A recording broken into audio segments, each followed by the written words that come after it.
좀 더우시죠?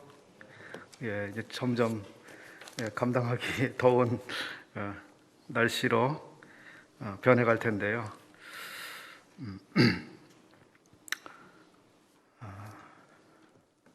오늘 이 시간에는 우리 영혼의 새 상태라고 하는 제목으로 말씀을 나누겠습니다. 여러분, 영혼 수선공이라고 하는 말을 혹시 들어보셨습니까? 영혼 수선공.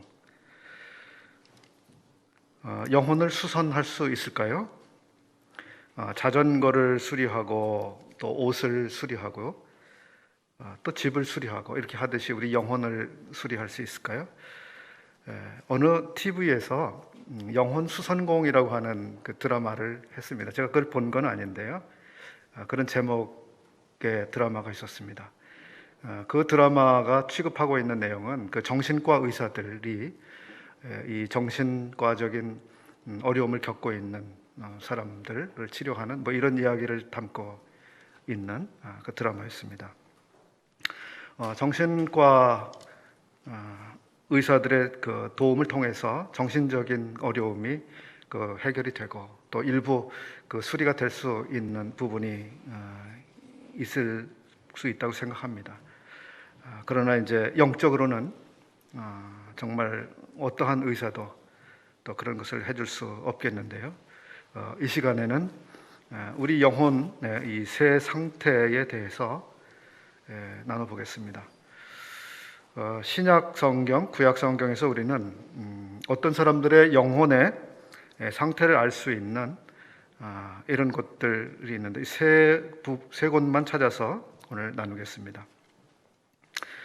한 사람의 영혼의 상태는 몹시 불안하고 고통하는 상태에 있는 사람입니다. 두 번째 말씀드리려고 하는 사람의 영혼의 상태는 하나님을 찬양하고 있는 마음으로 충만해 있는 사람의 영혼의 상태입니다. 또 세 번째는 자기 스스로 현재에 만족하고 배불러 있는 상태에 있는 그 영혼입니다. 우리는 이 세 다른 상태에 있는 그 영혼들이 각각 다른 사람의 영혼의 상태라고 생각해 볼 수도 있겠지만 또 우리 한 사람 안에서 경험될 수 있는 이 세 가지 상태의 그 영혼의 모습이라고 혹시 생각을 하시면서 들어주셔도 좋겠습니다. 우선 시편 42편 말씀을 한번 열어주시면 감사하겠습니다. 시편 42편 1절부터 5절까지 눈으로 한번 따라서 읽어주시기 바랍니다. 하나님이여, 사슴이 시냇물을 찾기에 갈급함같이 내 영혼이 주를 찾기에 갈급하니이다. 내 영혼이 하나님 곧 생존하시는 하나님을 갈망하나니 내가 어느 때에 나아가서 하나님 앞에 배울꼬. 사람들이 종일 나더러 하는 말이 내 하나님이 어디 있느냐 하니 내 눈물이 주야로 내 음식이 되었도다. 내가 전에 성의를 지키는 무리와 동행하여 기쁨과 찬송의 소리를 바라며 저희를 하나님의 집으로 인도하였더니 이제 이 일을 기억하고 내 마음이 상하는도다. 내 영혼아, 내가 어찌하여 낭망하며 어찌하여 내 속에서 불안하여 하는고. 너는 하나님을 바라라. 그 얼굴의 도우심을 인하여 내가 오히려 찬송하리로다. 보신 것처럼 이 영혼의 상태는 아주 불안한 가운데 있습니다. 매우 절망감을 느끼고 있고 괴로움의 눈물을 끝없이 흘리고 있는 마음이 아주 아픈 사람입니다. 그 사람의 마음은 대적 때문에 격동되어 있습니다. 원수의 압박을 받고 있는데 원수가 나보다 큰 힘을 가지고 있기 때문에 나를 조롱하고 있습니다. 이 사람의 감정은 눈물, 마음이 상하는 아픔, 낭망, 불안, 슬픔, 이런 감정들입니다. 이 사람이 이런 고통을 당하고 있는 이유에 대해서 우리는 3절에서 그 이유를 생각해 볼 수 있겠습니다. 무슨 일이 잘 안 풀리고 혹은 몸이 아프고 자연재해가 자기에게 일어났고 불운한 일들이 생기고 이래서 찾아온 이런 고통이 아닙니다. 원수들의 조롱 때문인데요. 그들은 내 하나님이 어디 있느냐 이렇게 조롱하고 있습니다. 이 사람은 하나님을 경외해온 사람이고 자기가 믿는 하나님, 자기가 신뢰하는 하나님에 대해서 다른 사람들에게 공개적으로 자기의 믿음을 나타내온 사람입니다. 더구나 4절에서 보듯이 하나님의 집으로 사람들을 인도하는 이런 사람이었습니다. 그런데 지금 그는 자기가 믿는 하나님 때문에 어려움을 당하고 있습니다.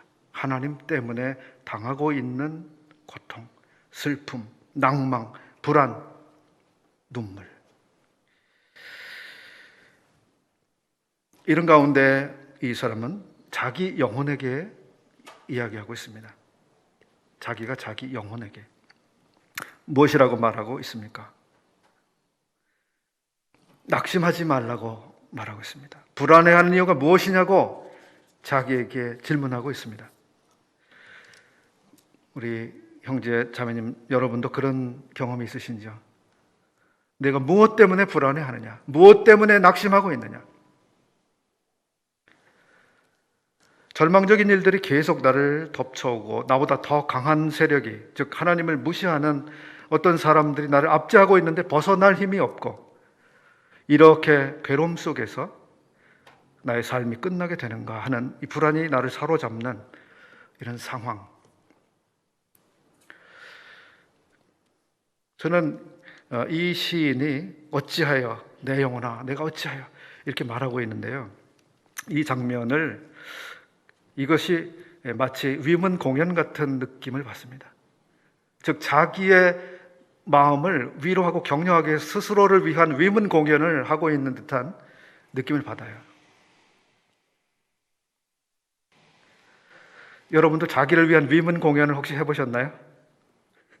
자기를 다시 좀 이렇게 격려해서 힘을 새롭게 얻고 싶어서 그렇게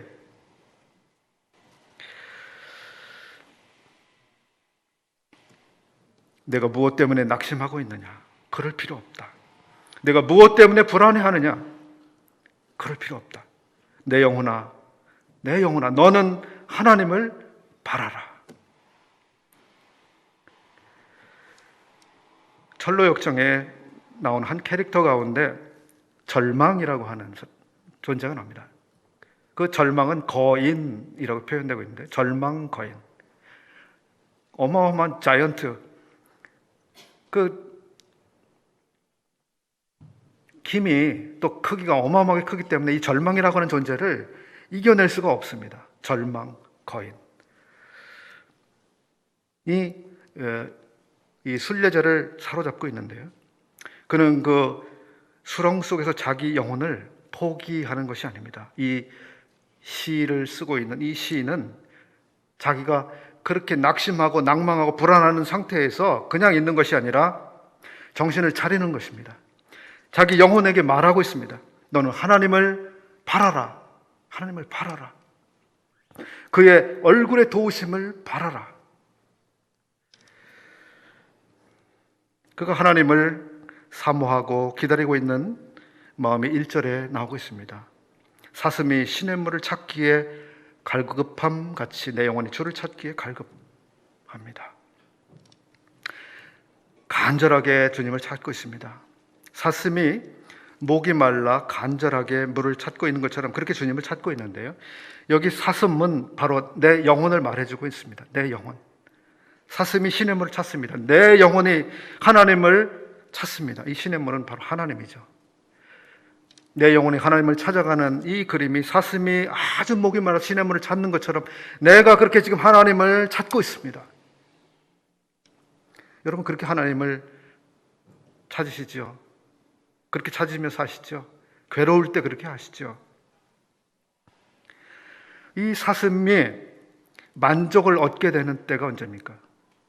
언제 만족할 수 있습니까? 언제 이 불안이 끝납니까? 시냇물을 찾아야만 끝납니다. 그 불안과 염려와 고통과 낙심이 끝납니다. 시냇물을 찾으면 뭡니까?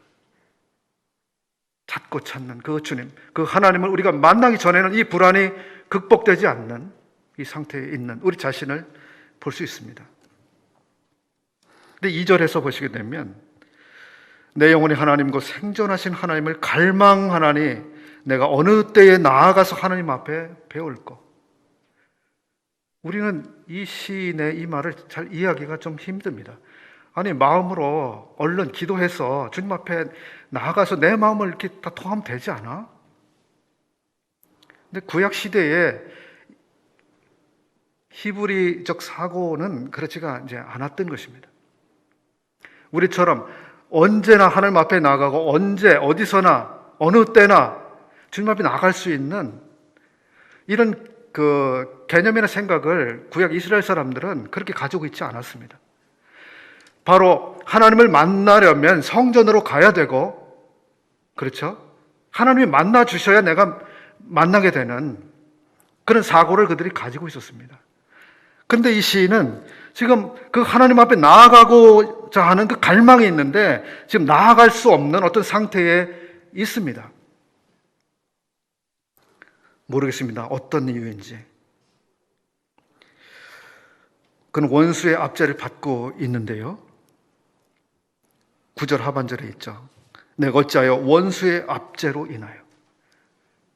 그러니까 어떤 하나님 앞에 나아가기를 원하고 있지만 어떤 이 압제 때문에 나아갈 수 없는 이런 것이 아닌가 싶고요. 혹은 수감되어 있는 상태에 있는 것은 아닌가. 혹은 일정 구역을 벗어나면 안 된다고 하는 감시나 처벌을 받는 이런 상태에 지금 있는 것은 아닌가. 혹은 아주 먼 곳에 있기 때문에 빨리 이렇게 하나님이 계신 그 성전에 갈 수 없는 이런 상태에 있는 것은 아닌가. 여러 생각을 해보게 됩니다. 어쨌든 이 시인이 하나님을 뵙고자 하는 갈망으로 가득 차 있습니다. 신약 시대 우리는 아주 다릅니다. 어느 곳에서든지 하나님 앞에 나아갈 수 있습니다. 언제든지 주님 앞에 나아갈 수 있습니다. 그리고 주님은 만나 주시겠다고 약속하셨습니다. 또 그렇게 하고 계시죠. 그런데 때때로 우리가 그런 특권 하에 있지만 우리가 하나님 앞에 나아가는 것을 가로막는 이 장애물들을 혹시 경험하시는지요? 내가 하나님 앞에 나아가는 것을 무언가 가로막는, 교묘하게 가로막는 그런 것들이 있지는 않습니까? 이 시인이 하나님 앞에 나가기를 그렇게 갈망하고 목말라 하는데 나갈 수 없는 것처럼 우리가 주님 앞에 나아가서 주님 앞에 이 교제를 풍성하게 나누고 싶지만 그걸 방해받는 우리 마음으로 하나님의 은혜 앞에 나아갈 수 없게 만드는 여러 것들, 여러 가지가 있겠습니다만 우선 생각나는 것은 바로 열등감입니다. 열등감 혹은 죄의식입니다. 나 같은 사람을 하나님이 기뻐하실까? 나 같은 사람을 하나님이 좋아하실까? 내가 지금 주님 앞에 나아가도 될까? 이런 상태로 이 모양으로 내가 나가도 될까? 이런 나를 하나님이 좋아하실까? 이런 것들이 우리를 사로잡는 그런 때가 있지 않습니까?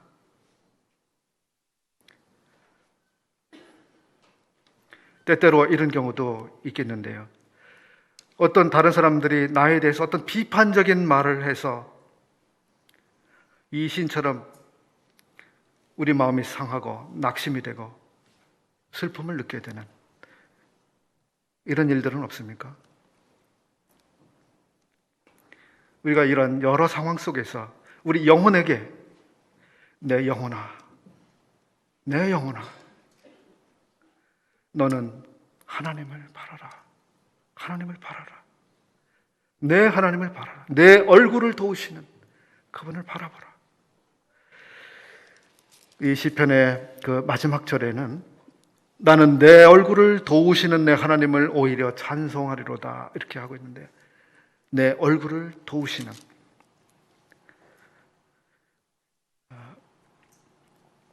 이 구절을 어느 주석가는 이렇게 해설했습니다. 풀 죽어 있는 얼굴을 들어 올리시는, 이렇게 번역했습니다. 풀이 죽어서 고개를 수그리고 쳐들지 못하고 그냥 절망 상태에 있는 우리의 이 영혼의 상태를 들어 올리시는, 우리 얼굴을 들게 하시는, 바로 이런 의미를 가지고 있다고 해설했습니다. 근데 내 하나님을 바라라, 내 얼굴을 도우시는 그 하나님을 바라보아야 되는데요, 그럼 우리 얼굴을 들어 올려야 됩니다. 그 얼굴을 보려면 우리 얼굴을 들어 올려야 됩니다. 이렇게 고개를 수그린 채는 볼 수 없습니다. 그렇죠?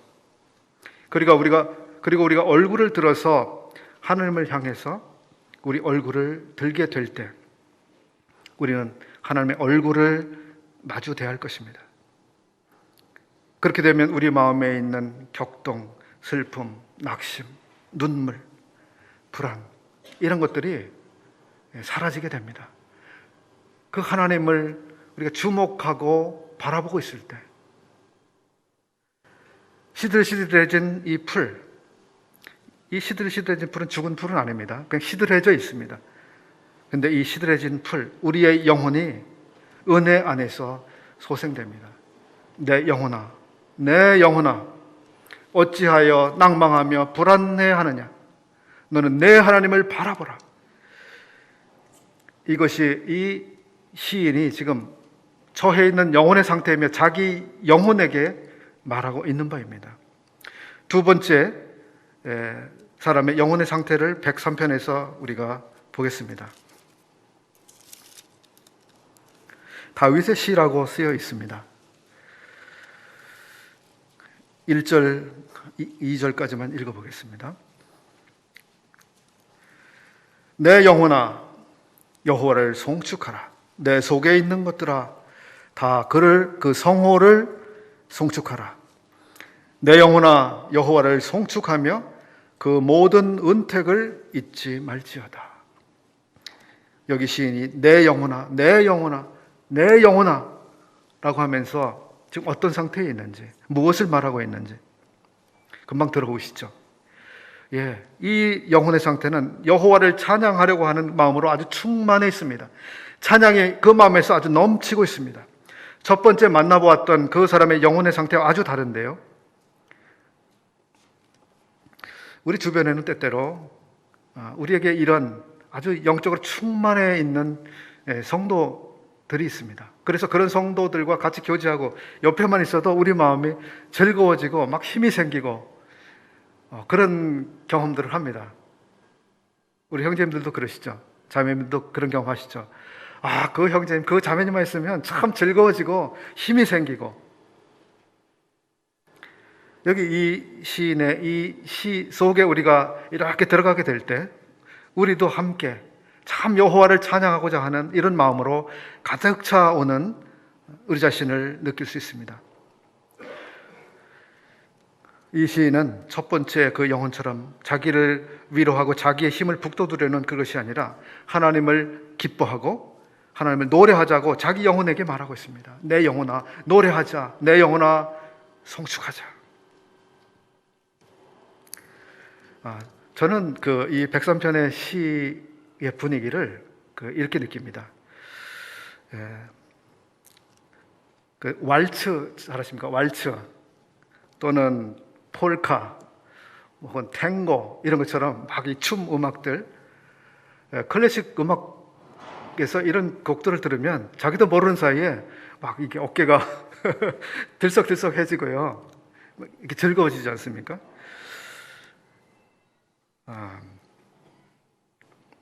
이 103편의 시인은 내 영혼아, 내 속에 있는 것들아, 다 그 성호를 송축하라고 자기 자신에게 말하고 있습니다.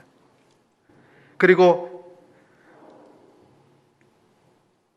이 103편에는 자기가 왜 그렇게 여호와를 송축하려고 하는 그 마음으로 가득 차 있는지, 그 송축할 이유들, 그 내용들이 매 절마다 계속 이어지고 있습니다. 매 절마다 주님을 찬양할 이유들. 그런데 2절에서 저는 이 모든 내용들이 여기에 감축되고 있는 게 아닌가 이런 생각을 해봅니다. 2절에서 그는 그 모든 은혜를 기억하면서 노래하라고 말하고 있습니다. 그 은혜를 기억하면서 그 은택을 잊지 말지어다. 하나님의 은혜,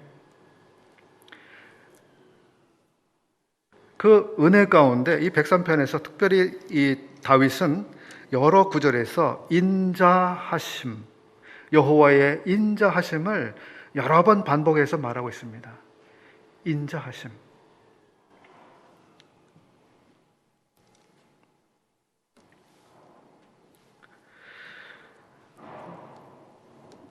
우리가 우리 주님을 송축하는 마음으로 충만해지려면 하나님이 우리 삶에 베풀어 주신 은혜들을 기억하는 이것이 참 필요한 것을 우리가 알고 있습니다. 우리 예배 시간에 감사와 찬양을 드리는데 어떻게 그렇게 합니까? 우리가 주님을 기억하기 때문입니다. 주님이 주신 그 놀라운 은혜들을, 그 영광들을, 그 소망과 그 복들을 우리들이 기억하면서 우리 마음에 노래가 넘칩니다. 기억하는 것. 우리 마음에 이 찬양이 충만해지려면 그래서 하나님의 은혜를 기억하는 것이 필요한데요. 때때로 이렇게 되기 위해서 우리는 생각의 방향 전환이 필요한 경우를 발견합니다. 생각의 방향 전환. 우리는 자기 자신을 향해서 자기 자신을 응시하는 방향으로 이렇게 있을 때가 있습니다. 자기를 향하는 방향. 그래서 자기 자신에게 부족한 것을 주목하게 되거나 자기 자신이 가지고 있는 능력에 주목하거나 자기 자신의 상태에 주목하거나 그럴 수가 있잖아요. 그렇게 해서는 이 찬양이 되지 않습니다. 그렇죠?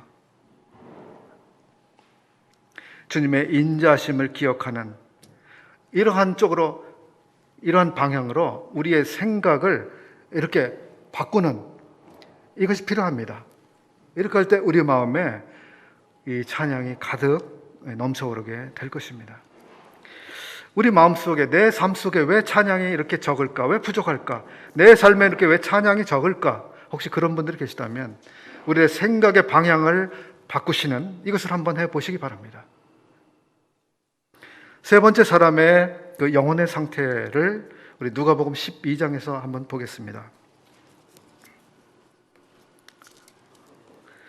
누가복음 12장 16절부터 21절까지 내용인데요.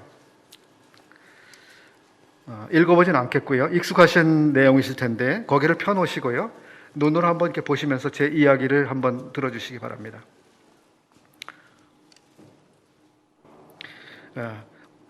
어리석은 부자라고 일컬어지는 이런 비유가 나오는 본문입니다. 이 부자의 영혼은 아주 살쪄 있습니다. 자기가 실제적으로 부자일 뿐만 아니라 자기의 마음도 지금 살이 쪄 있습니다.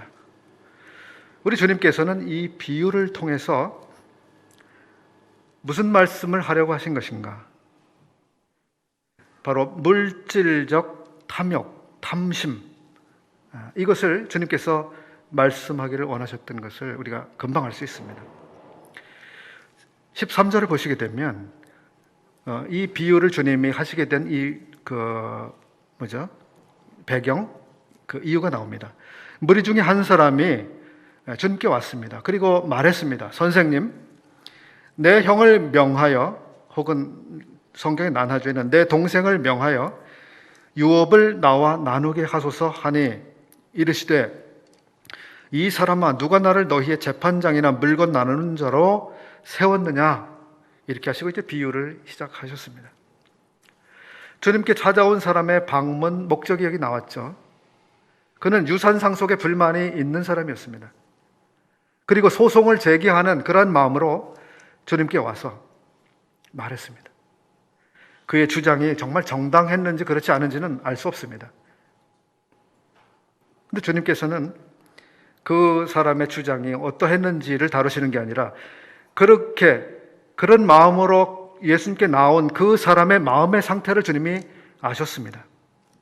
그 사람의 동기, 마음의 중심에 무엇이 있는지 보셨을 때 이 사람이 주님께 찾아온 동기는 그렇게 좋은 것이 아니었습니다. 이 사람의 마음은 이미 잘못되어 있었습니다. 우리는 물질적 탐심이 사람들의 눈을 멀게 하는 이런 사실에 대해서 너무 잘 알고 있습니다. 이것이 얼마나 사람들의 마음을 아주 사로잡는지, 또 쉽게 사로잡는지 우리 느끼고 살아갑니다. 사람들은 이 탐심, 탐욕 때문에, 물질에 대한 탐심 때문에 부정직해지고 또 불법과 타협을 하게 되고 또는 잔인해지고 아주 몰인정해지는 것을 우리가 잘 알고 있습니다. 때때로 이 탐심이라고 하는 강력한 원수는 형제 자매들 사이에 싸움을 일으키고 부자지간에도 소송을 하게 만듭니다. 심지어는 누군가를 협박하게 만들죠. 누군가를 납치하게도 만듭니다. 감금하게도 만듭니다. 살인하게도 만듭니다. 보상금을 내놓으라고. 탐심이 이렇게 무섭습니다. 돈에 대한 욕심이 우리 눈을 얼마나 어둡게 할 수 있으며 우리 마음을 얼마나 강팍하게 만들 수 있는지, 우리를 얼마나 잔인하게 만들 수 있는지.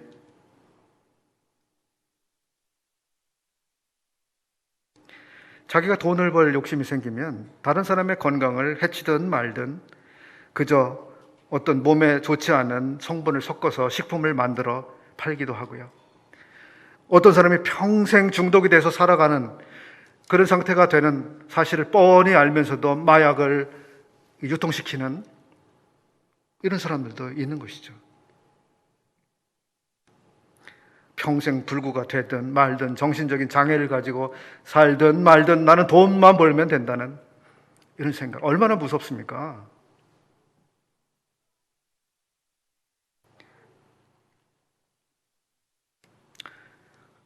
사람들을 비인격적인 존재가 되게 만드는 이러한 일, 이게 바로 물질에 대한 욕심, 그 돈이 가지고 있는 힘인데요. 생각이 거전했던 사람을 아주 미치게 만들어버리는 괴상한, 이게 바로 물질주의의 마력입니다. 마약과 같은 힘입니다. 저는 얼마 전에 계시록의 한 곳 말씀이 떠오르게 됐는데요. 계시록의 이 대환란의 시대, 이 종말의 시대에 과연 물질주의는 어떻게 될 것인가를 생각해보게 되는 계기였습니다. 계시록 6장 5절에 있는 말씀인데요. 제가 한번 읽어드리고 또 말씀을 드리겠습니다. 셋째 인을 떼실 때에 내가 들으니 셋째 생물이 말하되 오라 하기로, 내가 보니 검은 말이 나오는데 그 탄 자가 손에 저울을 가졌더라. 내가 네 생물 사이로서 나는 듯한 음성을 들으니 가로되 한 데나리온의 밀 한 대요 한 데나리온의 보리 석대로다. 또 감람류와 포도주는 해치 말라 하더라. 그냥 이 본문을 깊게는 생각을 안 했습니다. 뜯어보지 않았는데요. 그냥 슬쩍 이 본문을 생각을 해볼 때에 대환란 시대, 그 시대의 사회 경제가 지금 어떤 시대인가를 알 수 있습니다. 배급사회가 아닙니다. 배급사회. 모든 사람에게 똑같이 그냥 나눠주는, 중앙에서 통제해서 똑같이 나눠주고 마는 그런 사회가 아니라 시장 경제 체제입니다. 그래서 가격이 올라가기도 내려갈 수 있는데요. 여기 가격의 폭등 상황이 일어나고 있는 상황을 기록하고 있습니다. 자본이 왕 노릇을 하고 있는 지금 시대의 이 특징이 그 시대에 계속되어지고요, 반영되고 있습니다. 여러분, 자본이 왕 노릇을 하고 있습니다. 자본이.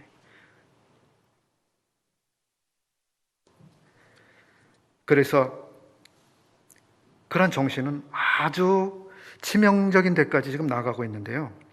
심지어는 영혼까지 자기들 돈을 위해서 거래하는, 매매하는 이런 일이 계시록에 기록이 되어 있습니다. 계시록 18장 9절 말씀을 또 읽어드리겠습니다. 그와 함께 음행하고 사치하던 땅의 왕들이 그 불붙는 연기를 보고 위하여 울고 가슴을 치며 그 고난을 무서워하여 멀리 서서 가로되 화이또다 화이또다 큰 성, 견고한 성 바벨론이여, 일시간에 내 심판이 이르렀다 하리로다. 땅의 상고들이 그를 위하여 울고 애통하는 것은 다시 그 상품을 사는 자가 없습니다. 13절을 읽어보겠습니다. 그들이 거래하고 있는 거래 품목들인데요, 계피와 향료와 향과 향유와 유향과 포도주와 감람유와 고운 밀가루와 밀과 소와 양과 말과 수레와 종들과 사람의 영혼들이라. 이것을 이 바벨론이라고 하는 체제 하에서 이 거래가 되고 있는 것입니다. 바벨론이 무너지기까지 그 거래가 일어나고 있습니다. 바벨론, 얼마 전에 저희가 예레미야서를 같이 읽었잖아요. 하나님 바벨론을 어떻게 심판하실 것인지 그 계획이 다 나와 있습니다. 그리고 역사 안에서 바벨론은 하나님의 심판을 받아서 멸망하고 말았는데요, 계시록에 보면 그 바벨론이 부활해 있습니다. 실제적으로 전 세계를 지배하고 있는 어마어마한 체제로, 짐승으로 서 있습니다. 그리고 그 바벨론을 하나님이 최후적으로 심판하시는 이 내용이 기록되고 있습니다. 사람들의 영혼을 거래하고 있습니다. 그 바벨론에서. 사람들의 영혼을 어떻게 사고 파는지 정확히는 알 수 없습니다. 아마도 종교 장사꾼들, 종교 사업을 하는 이런 게 아닐까 그냥 추측을 해봅니다. 오래전부터 미래학자들은 미래사회의 유망한 사업의 한 분야를 종교 사업으로 전망해왔습니다. 엘빈 토플러라고 하는 사람이 꽤 오래전에, 벌써 한 30년도 더 됐죠, 그런 책들을 썼습니다. 제3물결, 미래쇼크, 그런 책들을 읽어보았을 때 이미 그때에 이 엘빈 토플러 같은 사람들이 그런 전망을 했었습니다. 영혼들을 자기들의 상업에 이용하는 요가, 명상을 비롯해서 각종 점술하는 사업들, 퇴마하는 사업들, 이런 것들이 지금 얼마나 많이 번져 있는지 다들 잘 아실 겁니다. 우리들이 살아가는 사회가 불안할수록 더 영업이 잘 됩니다. 그런가 하면 유사 기독교라고 하는 사이비 기독교 단체들도 영혼을 거래한다고 말씀을 드려볼 수 있겠습니다. 자기의 전 재산을 헌납하라고 이렇게 종용합니다. 모든 재산을 팔아서 가져오라고. 그 헌납을 받고 천국에 들어가게 해주겠다고 그렇게 말합니다. 그렇게 사람들의 마음을 빼앗고요, 돈을 벌 목적으로 그들은 처음부터 그렇게 접근하고 그렇게 해왔습니다. 돈을 벌기 위해서 그러한 사업 프로그램을 개발한 겁니다. 사람들을 오게 해서 저들에게 구원을 준다고, 천국에 가게 해준다고, 이렇게 해서 그들의 재산을 가지고 오게 해야지. 그러면 사람들이 다 끌려 들어올 거야. 아주 성공한 사업들이죠. 이 사이비 단체들이 얼마나 성공하고 있는지 여러분, 이 주변을 잠깐만 돌아보셔도 금방 아실 거예요. 구원을 준다고, 천국에 데려가 준다고 하면서 사람들의 돈을 끌어모으는 이 교회들이 이 주변 1km 안에도요 몇 개들이 있어요. 자기들이 돈을 벌어들일 목적으로 사람들의 영혼을 그렇게 끌고 가고 있습니다. 그 죄가 얼마나 큽니까? 남의 영혼이 살든 죽든 지옥을 가든 말든 우린 돈만 벌면 돼. 돈만 벌면 되지. 이런 생각일 것 같습니다. 우리는 이 시대를 살아가고 있습니다. 정신을 차리고 살아가야 되는 이 시대를 살아가고 있습니다. 돈이 왕 노릇을 하고 있는 이 시대 안에 우리가 살아가고 있습니다. 누가복음 12장의 이 부자, 사업이 엄청나게 잘 됐어요. 투자한 거에 비해서 어마어마한 이득이 발생했습니다. 이 사람은 농업을 했는데요, 소출이 풍성했어요. 자기가 가지고 있는 창고를 가득 채웠는데 창고가 모자랐어요. 더 큰 창고를 지금 지었습니다. 그리고 거기에 자기의 그 생산물들을 다 쌓아두고, 이 창고에는 자기의 생산물만 있는 게 아니라 다른 물건들도 거기 쌓아두리라 라고 말하고 있습니다. 이 사람 하나님이 주신 것을 어떻게 사용해야 되는지, 어떻게 값지게 사용해야 되는지 생각이 없습니다. 나만 위해서 쌓아두려고 하는 여기에 마음이 그 하나뿐이에요.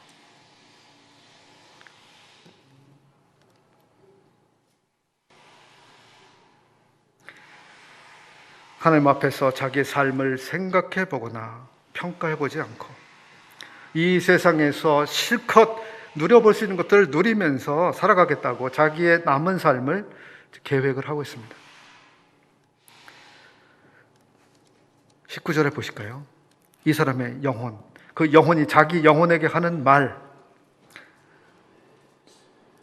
내 영혼에게 이르되 영혼아 여러 해 쓸 물건을 많이 쌓아두었으니 평안히 쉬고 먹고 마시고 즐거워하자.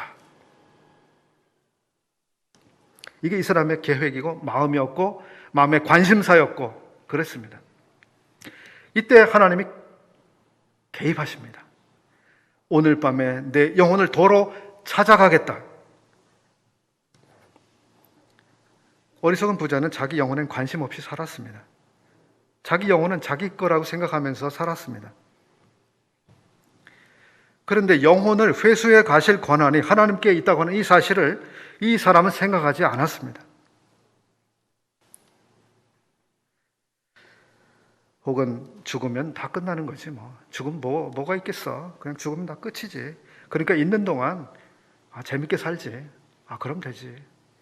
이렇게 생각했는지도 모르겠습니다. 하나님은 그러나 그 사람에 대해서 평가하고 계십니다. 21절에 보시는 것처럼 자기를 위하여 재물을 쌓아두었는데 하나님께 대하여는 아무것도 쌓아놓은 것이 없습니다.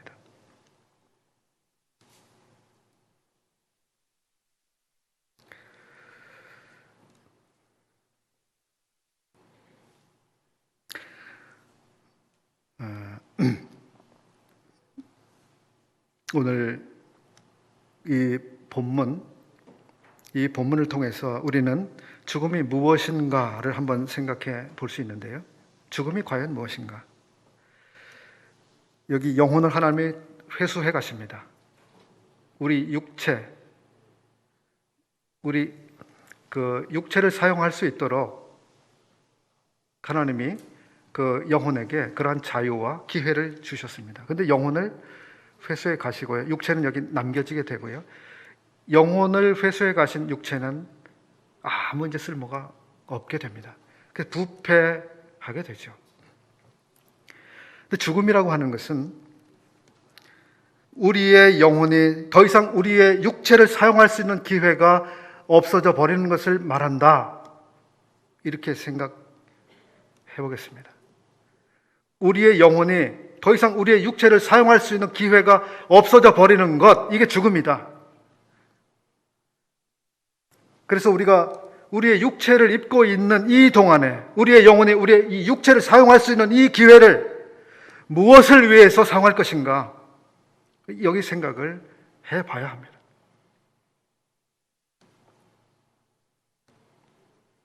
지금 우리 영혼이 우리 육체를 사용해서 아주 유익한 일을 하게 할 수도 있습니다. 가치 있는 일에 우리 자신을 드리게 할 수 있습니다.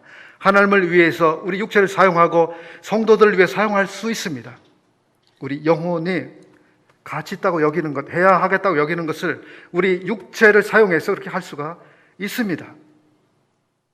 죽음은요, 우리 영혼이 원하는 것이 아무리 귀하고 많고 커도 우리 육체가 전혀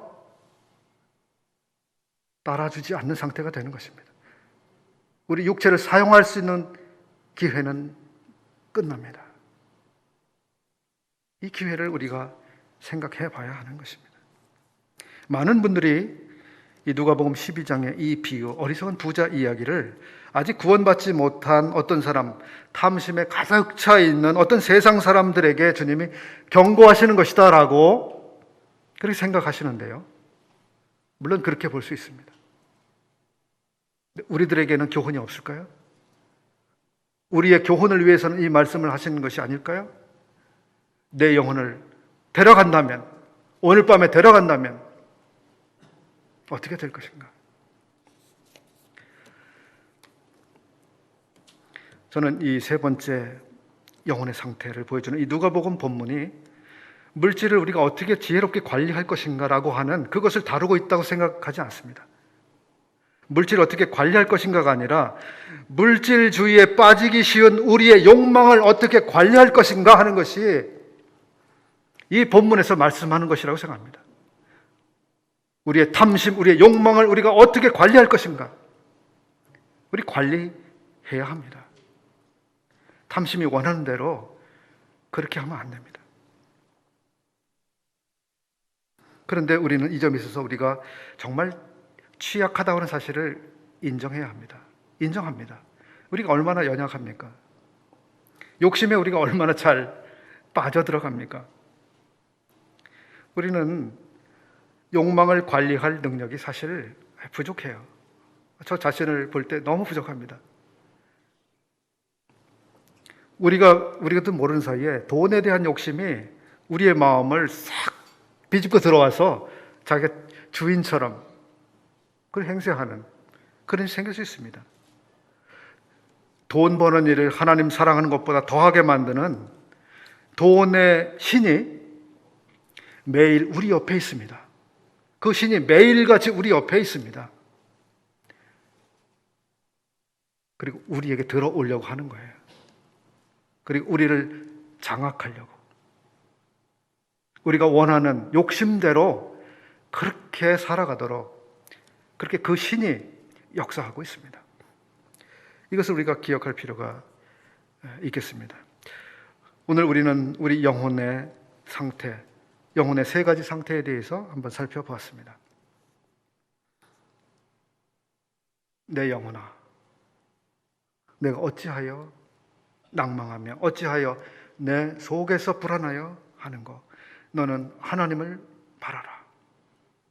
여러분 혹시 불안하고 낙심한 상태에 계십니까? 그러면 여러분의 영혼에게 여러분이 말씀하십시오. 내 영혼아, 내가 어찌하여 그렇게 불안해하느냐? 너는 지금 하나님을 바라볼 수 있다. 우리의 마음이 여호와를 송축하려고 하는 마음으로 가득 차 계십니까?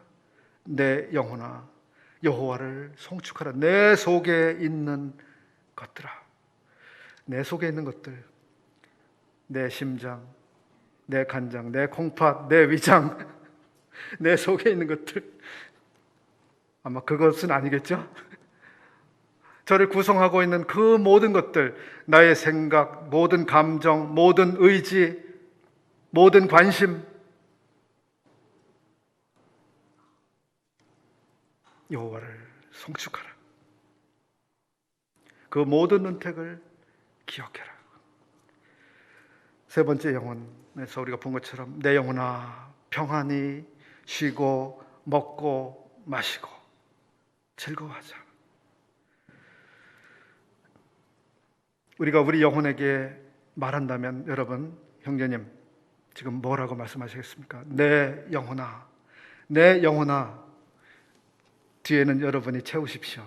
내 영혼아. 자매님들, 내 영혼아. 그리고 뒤에는 여러분이 채우십시오. 여러분의 영혼에게 지금 말씀하신다면 내 영혼아 라고 뒤에 무엇을 여러분의 영혼에게 말씀하시겠습니까? 주님께서 우리의 낙심한 영혼을 붙드시고 우리의 마음을 주님을 향한 노래로 가득 채워주시고 또 우리의 관심을 주님을 위한 관심으로 가득 채워주시길 바랍니다. 감사합니다.